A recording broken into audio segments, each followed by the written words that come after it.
Hey folks, it's Dane at Jonah Guitars, and I had a commenter ask about the router sled for truss rod slots and for radiusing fretboards.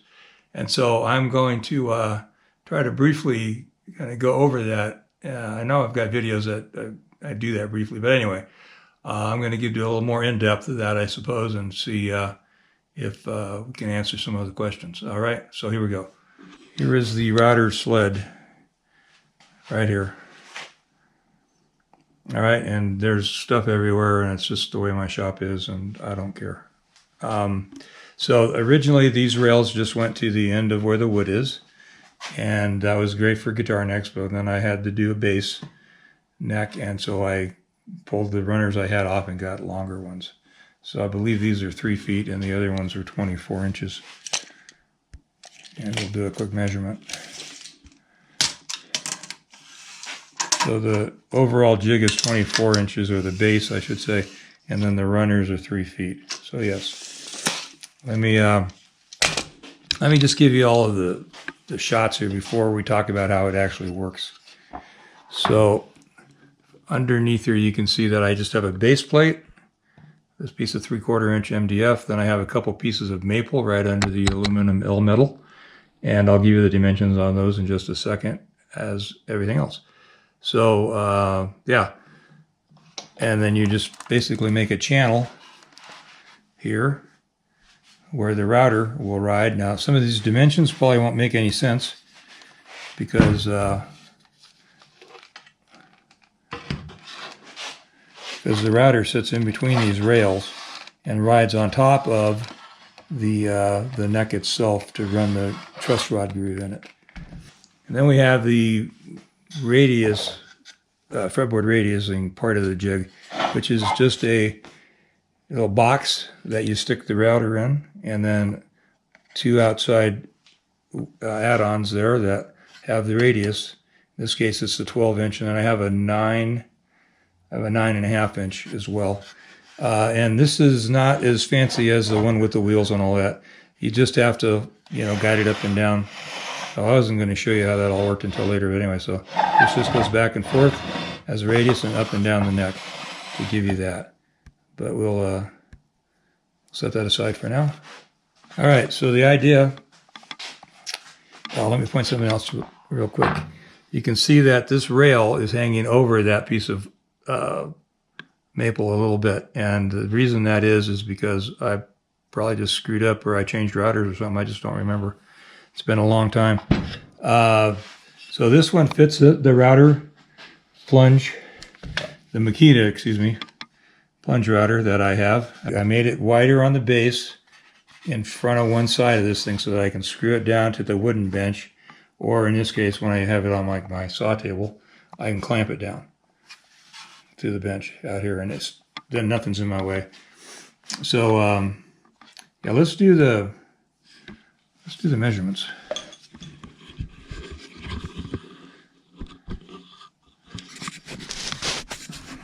Well, okay, I'll just hold on to the thing still. So these rails are 1.5, or the aluminum angle, or 1.5 by 1.5. I already told you the base was 24 inches long. This bottom piece of 3/4 inch is 10 inches. And then the maple is 1.5 by 1 inch. All right, so these numbers are all things that are going to have to be worked out in your own shop or wherever you build. And that's because it's going to have to match your router, the type of neck that you typically use. I do both, the 3/4 inch necks. This is, fender style neck. And then I also do thicker necks that are like 1.5 inches thick when I start out on them. But same process as work. Now see, this one's a little too low because the hold down bolts are a little bit higher than the blank. When you put the router down here, it hits the bolts. So I have a spacer. I just have a neck template that I can throw in here. And then I pull that up, and then I just put little blocks in order to center it. You want it centered in the rails when you're doing everything, because your truss rod is to be centered in the neck. Okay. Then if you have the same unit in here with the and when you're running that, the router actually just sits right on top of the neck blank and just goes back and forth up and down the sled, and you can center that right off of a pointy router bit. All right, and then once the fretboard is on top of this thing, then you come back in with this other unit, and you can adjust that, up and down on your router bit to get down to the top of the fretboard. And it's really easy. You're just take several light passes and take that off. At any rate, that's about it. I did use these T-nut things to use as adjusters. So this is 1/4 on each side of these things, just a Phillips head bolt, well, machine screw. And yeah, so I just put this together with some Torx stuff. Any place I have wood to wood is glued.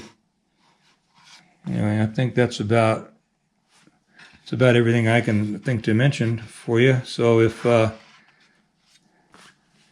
you can comment directly right back on this video and ask more questions or whatever, but that's going to do it. I don't think I've missed anything. Yeah. Anyway, I hope this helps. Take care. Bye.